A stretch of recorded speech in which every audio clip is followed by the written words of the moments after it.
Praise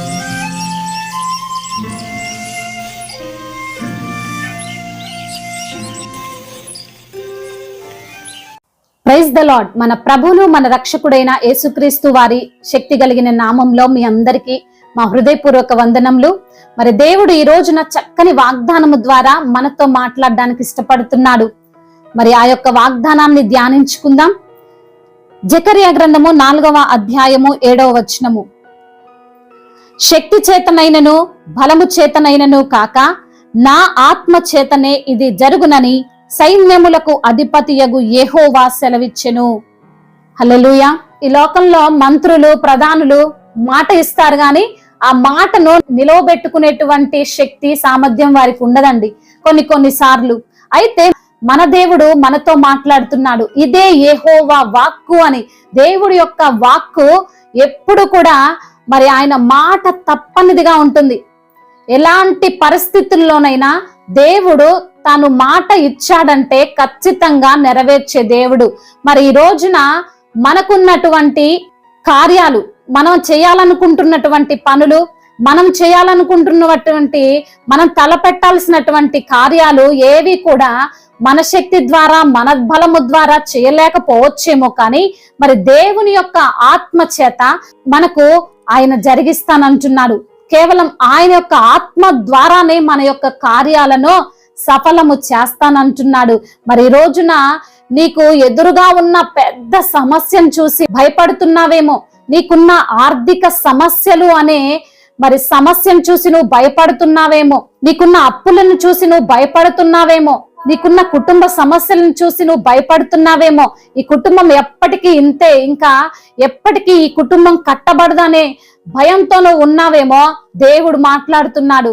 నీ శక్తి ద్వారా ఇన్ని రోజులు నువ్వు ప్రయత్నించి అలసిపోయావేమో, నీకున్న బలం ద్వారా ఈ కుటుంబాన్ని కట్టుకోవాలని ఆలోచన చేశావేమో, నీకున్న ఆ సమస్యలు తీర్చుకుందామని ఆలోచన చేశావేమో. కానీ దేవుడు ఏమంటున్నాడంటే నీ శక్తి చేత కాదు, నీ బలం చేత కాదు, కేవలం నా ఆత్మ ద్వారానే కార్యము జరుగును అని. హల్లెలూయా. మరి దేవుడు నీకున్న ప్రతి సమస్య నుండి విడుదలనిస్తాడు. ఆయన పైన మనం ఆధారపడినట్లయితే, ఆయనను ఆనుకొని జీవిస్తున్నట్లయితే, ఆయన పైన మనం నమ్మకం ఉంచినట్లయితే మరి దేవుడు మన పట్ల గొప్ప కార్యాలు జరిగిస్తాడు. మన దేవుడికి అసాధ్యము కానిదంటూ ఏది లేదండి. సమస్తాన్ని సాధ్యపరచగలిగే దేవుడు, బండ నుండి నీటిని రప్పించిన దేవుడు, ఎర్ర సముద్రాన్ని 2 పాయలుగా చేసినటువంటి దేవుడు. మరి ఆయనకు అసాధ్యమైనది ఏదైనా ఉన్నదా? ఆయన సైన్యములకు అధిపతి అయినటువంటి దేవుడు కదా. ఈ సమస్త సృష్టినే నోటి మాట ద్వారా కలగజేసిన దేవుడు నీకున్న సమస్యను, నీకున్న కష్టాన్ని, నీకున్న ఇబ్బందిని ఆయన తీర్చలేడంటారా? మరి జెరుబ్బాబేలుతో ఈ యొక్క మాటలు మాట్లాడుతున్నాడు. మరి జెరుబ్బాబేలు మందిర పునర్నిర్మించడానికి తాను పని పూనుకోమని చెప్తున్నాడు. మరి ఆ యొక్క సమయంలో ఒక పర్వతం అడ్డొస్తుంది.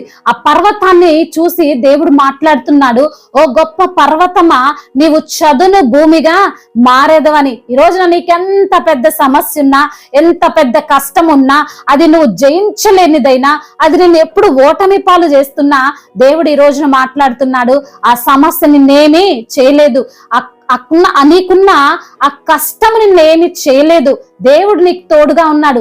ఆ పర్వతం ఏ విధంగా అయితే చదును భూమిగా చేయబడిందో, నీకున్న కష్టము, నీకున్న సమస్య, నీకున్న శ్రమ, నీకున్న వేదన అంతా కూడా దేవుడు చదును భూమిగా చేస్తానంటున్నాడు. మరి ఇన్ని రోజులు నీ ముందుకొచ్చి అంటున్నారేమో నువ్వు నన్నేం చేయలేవని. వారితో నువ్వు పలకాల్సిన మాట ఏంటంటే, నీవు చదును భూమిగా చేయబడదావు. ఆ సమస్యను గద్దించు, ఆ యొక్క కష్టాన్ని గద్దించు, ఆ వేదనను గద్దించు. దేవుని యొక్క నామంలో అది ఆయన నీ పట్ల జరిగిస్తాడు. నువ్వు దేవుణ్ణి ఆశ్రయించు, ఆయన బలాన్ని ఆశ్రయించు. నీ శక్తిని నమ్ముకొని నువ్వు ఇన్ని రోజులు మోసపోయావేమో, నీ శక్తి పైన ఆధారపడి దుఃఖించావేమో, దేవుని యొక్క శక్తి పైన, ఆయన యొక్క ఆత్మ ద్వారా కార్యాలు జరుగుతాయని తెలుసుకొని దేవుడి పైన ఆధారపడు. ఆయన గొప్ప కార్యాలు నీ పట్ల జరిగిస్తాడు. మరి అదే విధంగా గిద్యోను విషయంలో 33,000 మంది సైన్యముతో తాను యుద్ధానికి వెళ్దామని తన యొక్క బలాన్ని ఉపయోగించుకొని, తన యొక్క శక్తి ద్వారా వారిని ఓడిద్దామని అనుకుంటాడు. కానీ దేవుని యొక్క కార్యం ద్వారా ఆయన ఆత్మ ద్వారా కార్యం జరగాలని దేవుడు ఏమంటాడు, ఆ 33,000 మందిని తీసివేసి 300 మందితో దేవుని యొక్క బిడ్డలైన వారిని గెలిపిస్తాడు. ఈ రోజు దేవుడు నిన్ను కూడా గెలిపిస్తాడు. నువ్వు పడే కష్టం నుండి దేవుడు నిన్ను గెలిపిస్తాడు. నువ్వు పడే నిందల నుండి దేవుడు నిన్ను గెలిపిస్తాడు. నీ పక్షాన ఆయన వాద్యమాడతాడు అని దేవాతి దేవుడు మాట్లాడుతున్నాడు.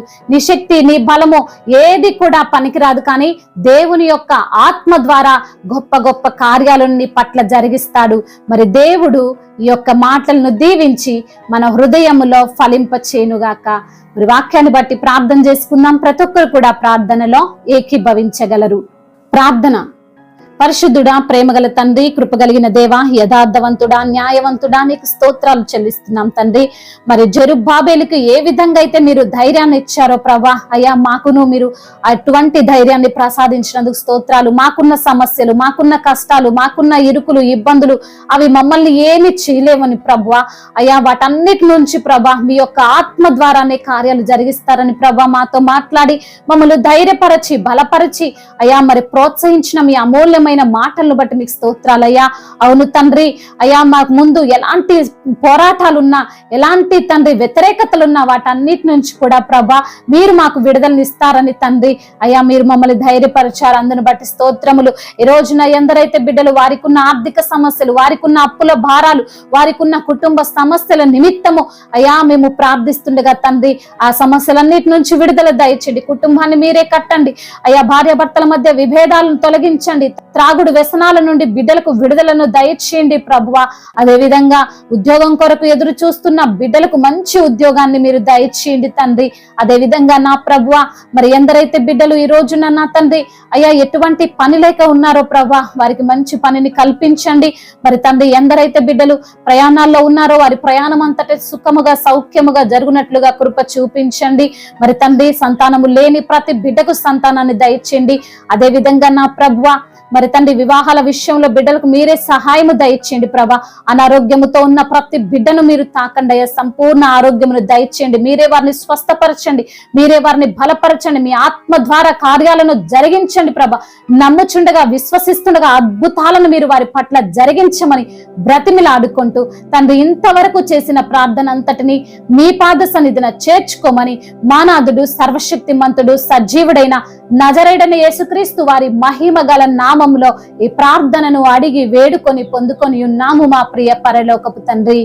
ఆమేన్. మరి ఈ యొక్క వాక్యం మీకు ఆశీర్వాదకరంగా ఉండినట్లయితే అనేకులకు కూడా మరి ఈ యొక్క వాగ్దానాన్ని షేర్ చేయవలసిందిగా దేవుని పేరిట మనవి చేసుకుంటున్నాను. May God bless you all. దేవుడు మిమ్మల్ని బహుగా దీవించును గాక.